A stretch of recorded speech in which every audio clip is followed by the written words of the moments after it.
Alright, so in this video, just a plethora of practice, and this is just kind of the real meat of the lesson. This is kind of some of the stuff you'll see in the practice problems. In the next videos, we're actually going to practice some error test problems, because those are always really good to practice. But nonetheless, let's just dive in. Which of the following statements is false? So I like this one. I like these kinds of problems because they force you to think slightly different. You're disproving statements, which is at times harder to do than to prove something to be true. All right, so we have parallel lines, so we can apply our proportionality theorem. All right, so let's look at this. A couple ways to do this problem. Let's just dive in and just start writing down stuff we know. Well, how do I start this? Let's look at this. What's this entire length right here? It gave us the entire length of the top is 36. 18 plus 27, 45. All right. So remember, it breaks it down proportionally. So if I want to just find BD, that's all I want to find. Well, let's say, well, what's 36 to BD? 36 to BD. Well, so this is for A that I'm trying to focus on right now. Well, that should be similar to 45 to AE, and I have those two values. So when attacking these problems, it's like, what information do we have? Well, I know the entire lengths of two sides, so let's compare those, and then I need to know the smaller side, the small portion, BD, so let's relate it to stuff we know. All right, 36 times 18, so we're gonna have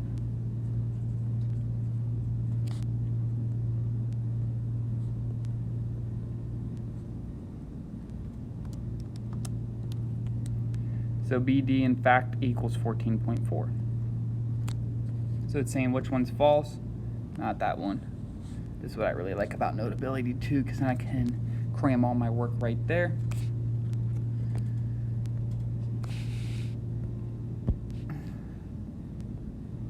All right, so that was 14.4. Well, then it's asking what's CD, so I'm just going to do 36 minus 14.4, and that's 21.6.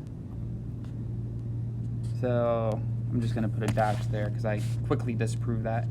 Now I like this next one. We haven't necessarily done something like this yet, but it's a side effect. We have DE, which is this right here, this parallel line. So we're going to relate it to the other parallel line. Oops. So what I'm going to use to do this one is I'm going to say, well, 27 and DE. So 27 and DE, that's a weird looking E. 27 and DE, 45 and 28. All right, that's what I'm using right there. And again, from here, just cross multiply, 27 times 28. So I'm gonna get 45 DE equals 756. Ooh, I don't think this is going to equal 21. Ooh, I found the false one. All right, DE equals 16.8. So that's the false one right there. All right, and again, let me reorganize my work. Great thing about Notability.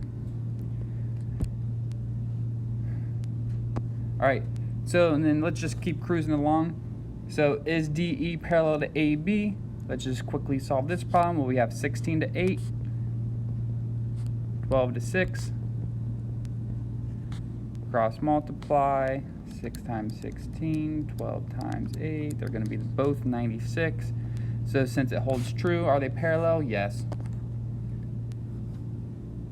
What about this one right here, number 5? All right, so again, let's just be a little careful. This is the same problem as before, just a little more tedious. We have to say, well, we have 16 to 10.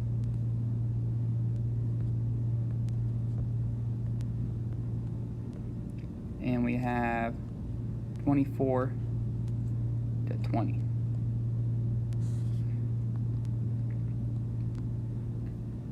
All right, that's what we got to set up there.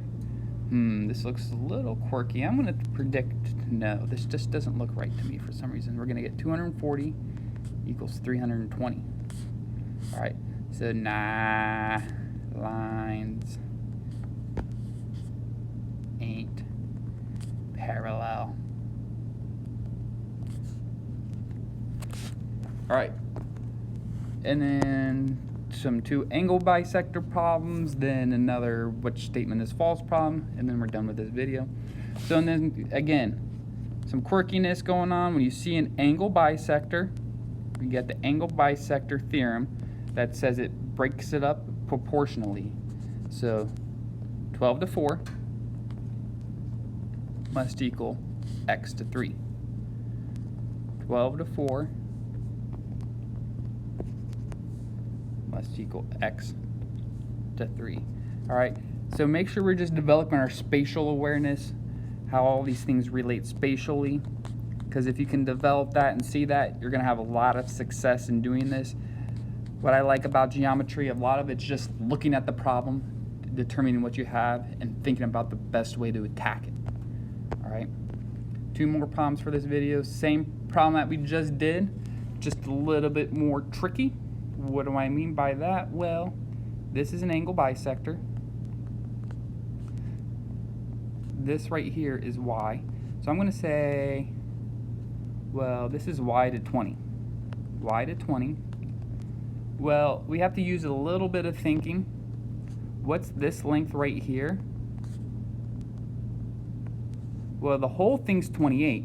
The whole thing's 28. I don't want the left part, which is y. So that's why I'm going to call this 28 minus y.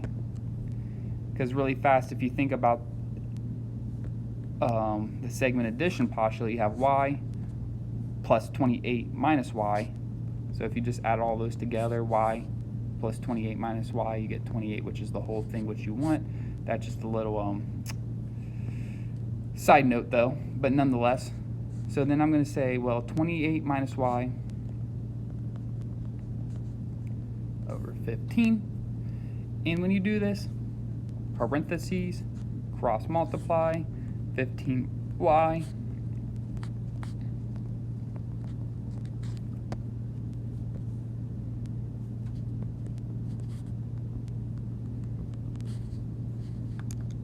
times 28, 560 minus 20y. Add 20y to both sides.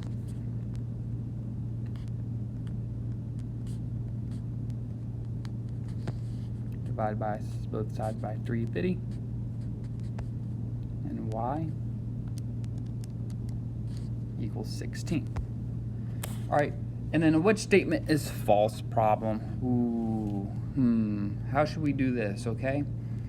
So again, analyzing this problem, like look how, if we just look at this top portion, we got this. Notice how we have an A, we have a B.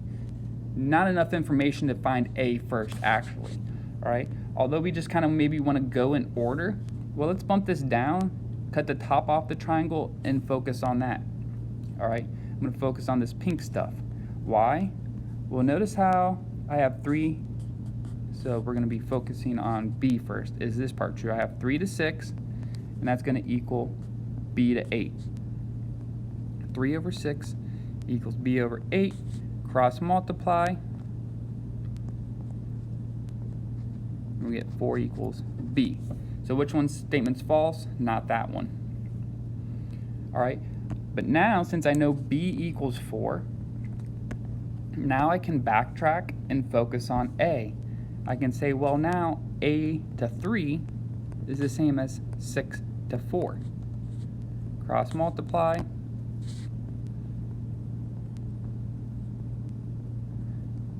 and we're going to get A equals 6 or 4.5.